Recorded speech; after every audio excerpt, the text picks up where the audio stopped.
सरकार के निर्णय के अनुसार 2011 की जनगणना के अनुसार अमरावती महानगर पालिका क्षेत्र की जनसंख्या लगभग 6.5 लाख है। इसीलिए 2022 के चुनाव में नगर सेवकों की संख्या 98 से 99 होने की संभावना है। भाजपा और कांग्रेस नेताओं ने बढ़े हुए वार्डों से आगामी चुनाव में उनकी पार्टी को फायदा होने की बात कही है। वर्तमान में अमरावती महानगर पालिका में 87 नगर सेवक है। 2021 में कोरोना के कारण जनगणना नहीं हुई थी। इससे पहले 2011 में जनगणना हुई थी। पिछले 10 वर्षों में शहर की जनसंख्या में 10% की वृद्धि को देखते हुए राज्य सरकार ने वार्डों सहित नगर सेवकों की संख्या बढ़ाने का निर्णय लिया है, जिसके आधार पर अमरावती में भी जनसंख्या बढ़ने के साथ इस बार नगर सेवकों की संख्या बढ़ने वाली है। इसलिए पहले से ही हर वार्ड की आबादी और एक वार्ड की न्यूनतम आबादी को लेकर काफी चर्चा हो रही है। 20,000 की आबादी के लिए 1 और 40,000 से 47,000 की आबादी के लिए 2। इस तरह से 2022 के चुनाव में 98 नगर सेवक हो सकते हैं। मनपा के सूत्रों से मिली जानकारी के अनुसार जैसे जैसे शहर का सीमा क्षेत्र बढ़ रहा है, इसके भी इसमें शामिल होने की प्रबल संभावना है। भाजपा शहराध्यक्ष किरण पातुरकर ने कहा कि बहुसदस्यीय वार्ड व्यवस्था भाजपा के लिए फायदेमंद है। बूथ स्तर पर पार्टी के लिए अभी से ही काम शुरू कर दिया है। भारतीय जनता पार्टीची मनपा निवडणुकीच्या हिशोबाने पूर्ण तयारी झालेली आहे आणि त्या हिशोबाने आम्ही सर्व सीटा लढण्याच्या परिस्थितीमध्ये आहोत। आमच्या मागच्या वेळी 45 नगरसेवक निवडून आले होते। त्यांना सर्वांना ॲडजस्ट करण्यामध्ये आमच्या जे कार्यकर्ते आहेत त्यांना त्याच्यात सामावून घेण्यासाठी आम्हाला त्याचा अनुकूलतेचा फायदा होईल। त्यामुळे ही जी रचना आता वाढते आहे, नगरसेवक वाढतात आहे, त्याचा अमरावतीलाही बेनिफिट होईल आणि भारतीय जनता पार्टीला बेनिफिट होईल असं मला वाटतं। आणि यावेळीच्या निवडणुकीमध्ये पुन्हा आम्ही बहुमत प्राप्त करून भारतीय जनता पार्टीचा महापौर बसू। कांग्रेस के नेता प्रतिपक्ष बबलू शेखावत ने कहा कि नगर सेवक की संख्या में वृद्धि को देखते हुए वार्डों का आकार कम किया जाएगा। इससे निश्चित तौर पर कांग्रेस को फायदा होगा। सत्ताधारी दल ने 5 साल में कुछ नहीं किया, इसलिए 5 साल पहले कांग्रेस द्वारा किए गए कार्यों से जनता वाकिफ है और उसके आधार पर जनता की पहली पसंद कांग्रेस की होगी। येणाऱ्या महानगरपालिकेत सत्ता आल्यानंतर आम्ही काय काय करू, जे वचनपूर्तीचं जे आम्ही हे करणार आहे, म्हणून निश्चित मला असं वाटतं की येणाऱ्या महानगरपालिकेत BJP पासून जनता भ्रमनिरास झालेली आहे आणि आमची लढाई इथं डायरेक्ट BJP सोबतच आहे। म्हणून महानगरपालिकेत या प्रभाग रचनेचा निश्चित काँग्रेसला फायदा होईल। सध्या आम्ही म्हणजे आजच्या परिस्थितीमध्ये काँग्रेस स्वबळावर लढण्याची तयारी आहे आमची। कोणासोबत युती सध्या तर करण्याचा काही विचार नहीं। हालांकि राज्य सरकार ने पिछले 10 वर्षों में शहर की आबादी में 10% की वृद्धि मानकर वार्डों सहित नगर सेवकों की संख्या बढ़ाने का फैसला किया है, लेकिन ये देखना दिलचस्प होगा कि वास्तव में किस पार्टी को फायदा होता है। Arun Joshi, UCN news, Amravati. अमरावती जिला परिषद की स्थायी समिति की बैठक में 24 ठेकेदारों के खिलाफ कार्रवाई से खलबली मच गई है। सिक्योरिटी डिपॉजिट नहीं भरने के मामले में इस कार्रवाई से अधिकारी और कर्मचारियों पर भी कार्रवाई की तलवार लटक रही है। इस मामले में जिला परिषद अध्यक्ष बबलू देशमुख ने जांच के आदेश देते हुए अतिरिक्त CEO को अगले 8 दिनों में रिपोर्ट देने का निर्देश दिया है। जिला परिषद की स्थायी समिति की बैठक शुक्रवार को अध्यक्ष बबलू देशमुख की अध्यक्षता में हुई। बैठक में उपाध्यक्ष विठल चौहान, निर्माण अध्यक्ष सुरेश निमकर, सदस्य जयंत देशमुख, महेंद्र गैरवार, रविंद्र मुंडे, सुवासिनी ढेपे, सुनील डाइक, नितिन गोंडाने और अन्य अधिकारी और समूह विकास अधिकारी उपस्थित थे। बैठक की शुरुआत में जिला परिषद के स्वामित्व वाली जमीन का मुद्दा उठाया गया। अध्यक्ष बबलू देशमुख ने कहा कि चूंकि इस जमीन पर कब्जा किया जा रहा है, इसलिए जिला परिषद की जमीन को जिला परिषद के नाम से पंजीकृत किया जाना चाहिए। इस दौरान महेंद्र गैरवार ने आरोप लगाया कि जिला परिषद को प्राप्त 18 वाहन चालकों और धन की कमी के कारण थे। अध्यक्ष देशमुख ने जिला स्वास्थ्य अधिकारी को तत्काल कार्रवाई कर इसके लिए राशि प्राप्त करने का निर्देश दिया। सुहासिनी ढेपे ने बैठक में कहा कि अधिकारियों की लापरवाही के कारण दलित बस्ती के काम में देरी हुई। हालांकि समाज कल्याण अधिकारी जाधव ने कहा कि इस काम का प्रस्ताव तहसील में रुका हुआ था। अब तक केवल 3 तहसीलों का प्रस्ताव पास किया गया है और अन्य तहसील के काम बंद कर दिए गए हैं। इसलिए अध्यक्ष ने संबंधित समूह विकास अधिकारी को नोटिस देने का निर्देश दिया। साथ ही निर्माण कार्य को लेकर विवाद भी हुआ। सदस्यों ने अतिरिक्त सीईओ पर फाइलों को ब्लॉक करने का आरोप लगाया। मामले की जांच के आदेश दिए गए थे। वहीं जमानत राशि का भुगतान नहीं करने वाले 24 ठेकेदारों को काली सूची में डाल दिया गया। अध्यक्ष बबलू देशमुख ने उन सभी के खिलाफ कार्रवाई करने के निर्देश दिए। इस संबंध में एक रिपोर्ट अगले 8 दिनों में प्रस्तुत की जाएगी। इस निर्णय से जिला परिषद में खलबली मच गई है। मीटिंगमध्ये हा विषय निघाला होता की 24 ते 25 फाईल सिक्युरिटी 7 दिवसाचे 8 दिवस टेंडर खुलल्यानंतर 8 दिवसाच्या आतमध्ये सिक्युरिटी भरावं लागते, नाही तर मग ते सेकंडवाल्याले 8 दिवसात त्यानं भरले नाही पैसे तर मग सेकंडवाल्याला द्यावं लागते, सेकंडवाल्याला 3 दिवस द्यावं लागते, त्या सेकंडवाल्यानं नाही भरले 3 दिवसात तर मग ते डबल टेंडरवर लावावं लागते। असं प्रोसिजर आहे, असे GR आहे सरकारचे। पण असं न होता थेट 20-22 दिवसानंतर ठेकेदारानं पैसे भरले आणि डिपार्टमेंटनं भरून घेतले पैसे, तर त्याच्यात डिपार्टमेंटही जबाबदार आहे आणि ठेकेदारही जबाबदार आहे, म्हणून त्याच्यावर कारवाई करा, नाहीतर मग ह्या 24 फाइलला मोकळं करा। वरुण में भाजपा ने सार्वजनिक रूप से एसटी कर्मचारियों की अनिश्चितकालीन हड़ताल का समर्थन किया है। राज्य सरकार द्वारा इन कर्मचारियों को उचित न्याय देने की मांग अनिल बोंडे ने की है। वरुण में कर्मचारी संघ द्वारा किसान मोर्चे के राष्ट्रीय महासचिव एवं पूर्व कृषि मंत्री डॉक्टर अनिल बोंडे के नेतृत्व में अनिश्चितकालीन हड़ताल कर कुछ प्रमुख मांगे रखी गई थी।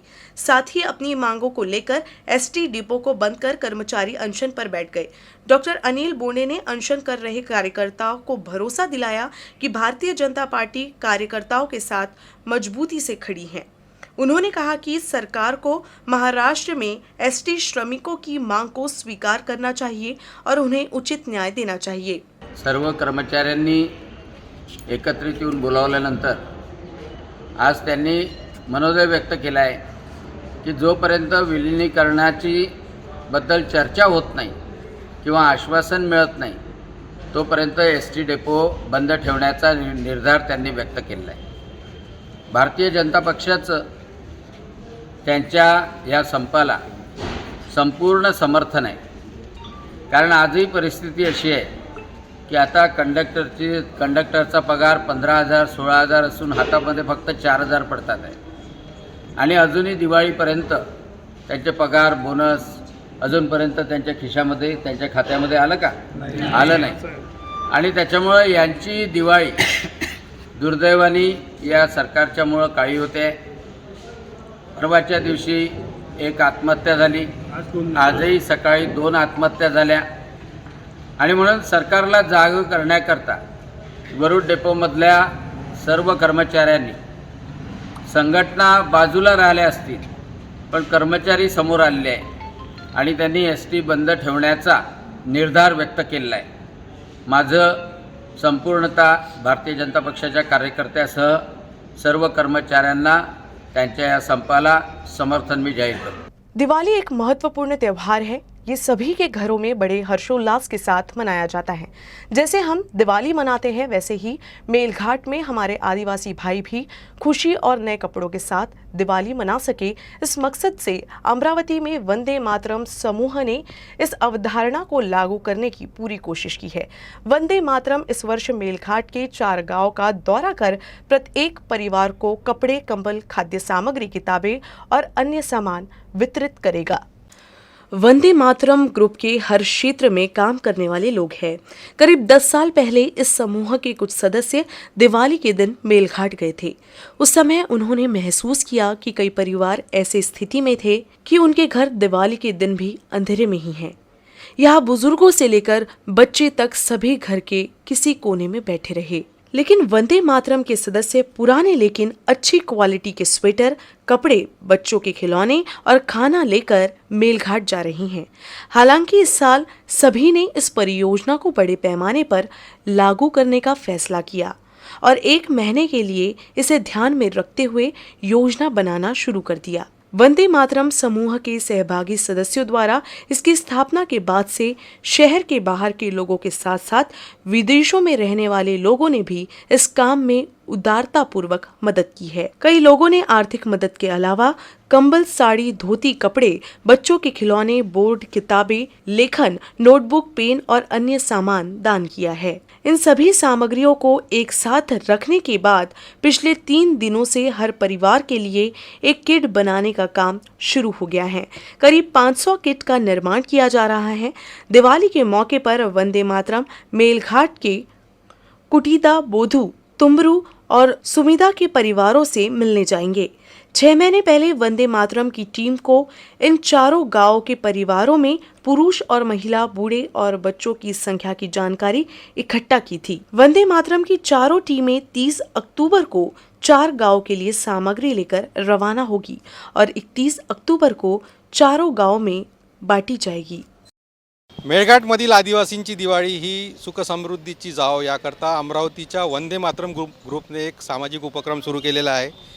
त्या आदिवासी बांधवांना सर्व दिवाळीच्या भेटवस्तू त्या अमरावतीवरून आता सध्या निघत आहे आणि गेल्या 10 वर्षापासून त्यांचा हा सातत्याने उपक्रम सुरू आहे। याच विषयावर बोलण्यासाठी आपल्यासोबत वंदे मातरमचे जे अध्यक्ष आहेत त्यांच्याशी आपण चर्चा करणार आहोत। दादा, मला सांगा, किती वर्षापासून सातत्याने हा उपक्रम सुरू आहे आणि कशा प्रकारच्या तुम्ही भेटवस्तू आदिवासी बांधवांना देता, काय सांगा? आपलं हे आता या वर्षीचं 10वं वर्ष आहे। आपली सुरुवात एक फक्त आपण आता आम्ही हौसी होतो तेव्हा मेळघाटमध्ये आम्ही जायचो, फिरायचो, तर तिथे दिवाळीला तिथले मुलं तिथले हे त्यांना अशी खूप थंडीचं तिथं खूप ह्या टाईम असतो, तर आपल्या घरात एवढी चांगली दिवाळी होते, तर आम्हाला थोडंसं आम्ही तेव्हा सुरुवात केली छोटं हे करून। तर आता त्याचं खूप व्यापक रूप झालेलं आहे आणि आपण म्हणजे खोड रबरपासून तर ब्लँकेटपर्यंत सगळं सामान देतो, शालेयपासून सगळं। तुमचा किती जणांचा हा ग्रुप आहे आणि कशी तयारी तुम्ही याची सुरू करता? दिवाळीच्या किती दिवस आधीपासून ही तयारी सुरू असते तुमची? आपली तयारी तर ॲक्च्युली दिवाळीच्या 3 ते 4 महिन्यापासून पहिले सुरुवात होते, कारण की आपण प्रत्येक गावात जाऊन त्या गावातल्या पूर्ण मेंबरची लिस्ट घेऊन त्यांना काय पाहिजे, त्यांची रिक्वायरमेंट काय, आपण ते सगळं पाहतो। आणि आपले मेंबर तर म्हणजे कमीत कमी 600-700 मेंबर्स आहे आणि सर्व याच्यातले आहे, म्हणजे डॉक्टर आहे, इंजिनियर्स आहे, बिल्डर्स, म्हणजे सगळेच आहे याच्यात। आता आज तुम्ही आता निघालेले आहे, साधारणतः यावर्षीच्या किटमध्ये म्हणजे किती कशी प्रकारची ते किट असते, काय काय त्याच्यात जीवनावश्यक वस्तूची हे असते? आपण याच्यात ब्लँकेट, साडी, लहान मुलींचे ड्रेस, लहान मुलांचे ड्रेस, शालेय सामान, मुलांचं पुस्तकं, रबर, म्हणजे कंपास बॉक्स वगैरे सगळे हे, फराळ आहे त्याच्यात, खेळणे लहान मुलांना, स्वेटर, साबण, असं भरपूरसं आहे त्याच्यात सगळं। जर आपण पाहिलं तर वंदे मातरम जो ग्रुप आहे अमरावतीतला, तो आदिवासी बांधवांसाठी सातत्याने समोर येत आहे। यासोबतच जे आदिवासी बांधव आहेत त्यांच्या जे घर आहेत त्यांच्या घराच्या मागील बाजू परसबाग तयार करण्याची संकल्पनासुद्धा याच ग्रुपने हाती घेतलेली आहे। दादा, मला सांगा, कशा प्रकारची ती संकल्पना आहे परसबाग फुलवण्याची? परसबागमध्ये डोमी या गावात 30 कुटुंबांना यावेळेला आपण बी देणार आहे। आपला पालेभाज्या, आपलं जे काही पालेभाज्याचं याच्यातलं आहे आणि तिथे पहिला प्रयोग केला तर काही तिथचे शेतकरी जे होते तर त्यांना तो इंटरेस्ट आला आहे। तर यावेळेला त्यांची रिक्वायरमेंट 35 पॅकेटची आहे, म्हणजे त्याला 7-8 पालेभाज्या, गांजर अशा प्रकारचे आहेत। तर ते आम्ही आता किट त्यांच्यासाठी आणखी स्पेशल डोमी गावासाठी घेऊन चाललो आहे। आणि त्यांचं म्हणजे आपल्याला डोमी गावातलं संशोधन चालू असं आहे का ते आंतरपीक घेऊन आले आहेत। एकाच म्हणजे 2 एकरात असेल तर खाली पालेभाज्या, वर ते कारल्याचा वेल असेल, असे एका वेळेसच 3 पिकं काढून आले आहेत ते। असा चांगल्या तऱ्हेनं तिथं प्रयोग चालू आहे आणि डोमी ह्या गावाला जायला रस्ता पण नाही आहे, पण तिथं पण ते लोक ते काम चांगल्या तऱ्हेनं करून आले म्हणून आमचं त्यांना सहकार्य म्हणून हे बियाणे आम्ही यावेळी घेऊन चाललो आहे। नक्कीच आपण जर पाहिलं तर वंदे मातरमचा हा ग्रुप आहे, हा सातत्याने स्तुत्य उपक्रम राबवत आहे आणि शहरातील किंवा जिल्ह्यातील इतर सामाजिक संघटना आहे किंवा इतर असे ग्रुप आहेत त्यांनीसुद्धा अशा प्रकारचा उपक्रम राबवण्याची सध्या गरज आहे। वीडियो जर्नलिस्ट अमोल देशमुख सह अरुण जोशी, यूसीएन न्यूज़, अमरावती। गुलाबी ठंड के आगमन के साथ ही विदर्भ के नंदनवन के नाम से प्रसिद्ध अमरावती जिले के चिखलदरा की खूबसूरती में चार चांद लग गया है। पहाड़ी वादियों में ठंडी हवाओं ने चिखलदरा की आबो हवा को और भी खुशनुमा बना दिया है। चिखलदरा की ये मनमोहक वादियां पर्यटकों को अपनी ओर आकर्षित कर रहा है। कोरोना का संकट कम होने और सरकार द्वारा रियायत दिए जाने के बाद पर्यटन स्थलों पर रौनक लौट आई है। कई महीने तक कोरोना के संकट काल में अपने घर और शहर में रहने के बाद अब लोग भी बदलाव के लिए बाहर निकलना पसंद कर रहे हैं। हालांकि सभी के लिए दूर जा पाना तो संभव नहीं है। ऐसे में विदर्भ का कश्मीर कहे जाने वाले चिखलदरा में भी पर्यटकों की भीड़ है। खासकर ठंड के आगमन की आहट के साथ तो चिखलदरा की पहाड़ी वादियां बेहद खूबसूरत लग रही है। प्रकृति की गोद में बसे चिखलदरा की खूबसूरती हमेशा से ही पर्यटकों को अपनी ओर आकर्षित करती रहती है। इन दिनों तो यहाँ का मौसम और भी खुशनुमा हो गया है, जिसे देखकर लगता है कि मानो आसमान चिखलदरा की वादियों में उतर आया है। पर्यटक भी इस खूबसूरती को निहारते हुए मंत्रमुग्ध हो रहे हैं।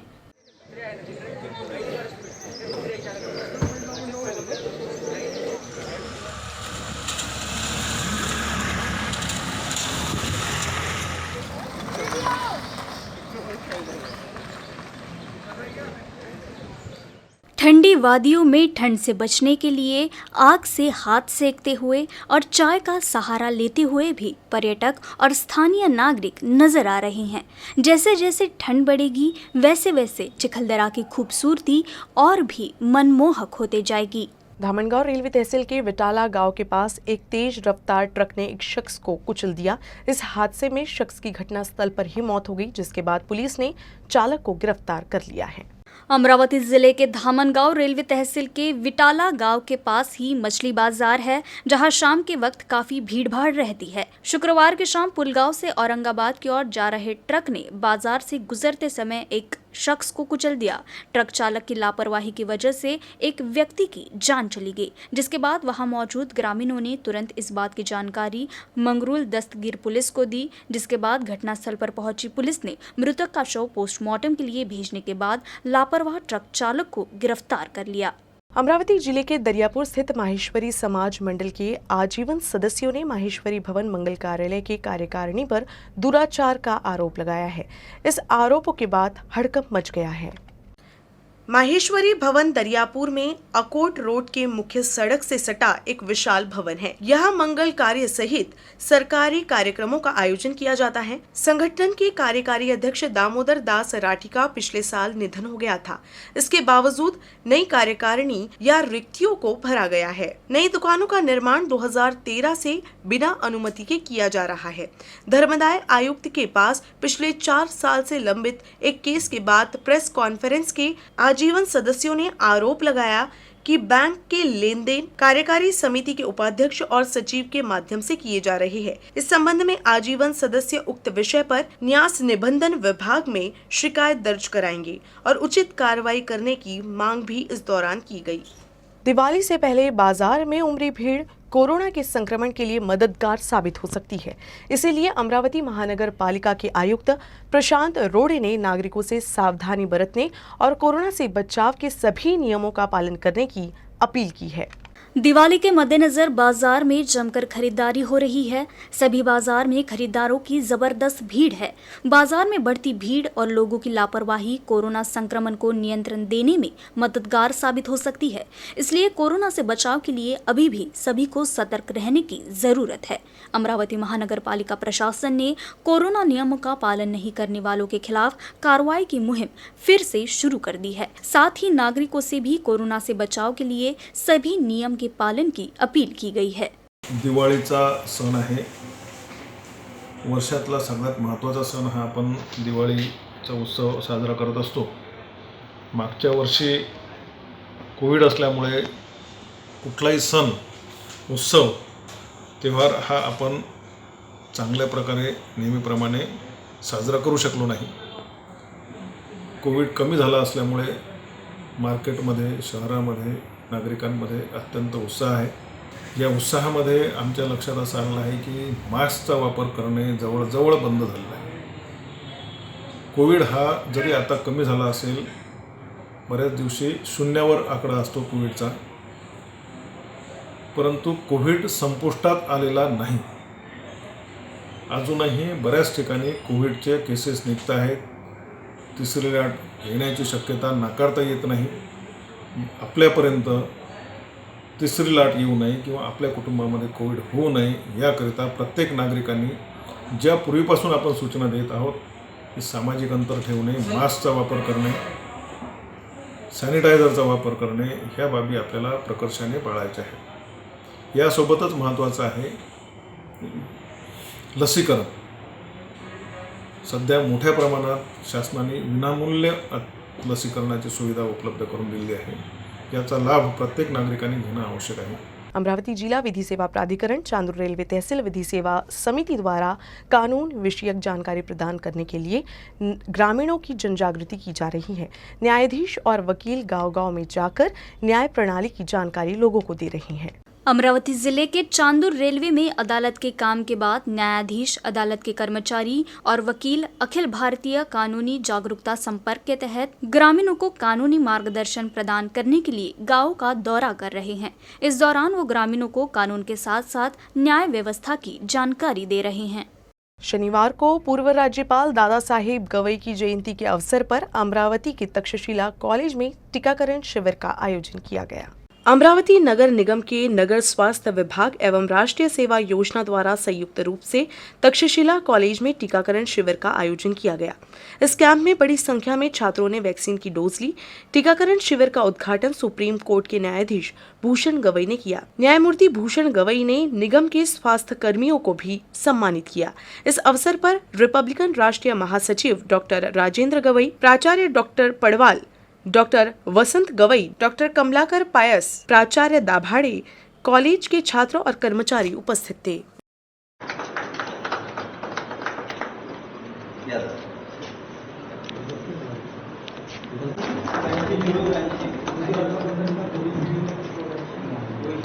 न्यूज रूम से बस इतना ही. खबरों का सिलसिला यूं ही चलता रहेगा. आप देखते रहिएगा अमरावती बुलेटिन.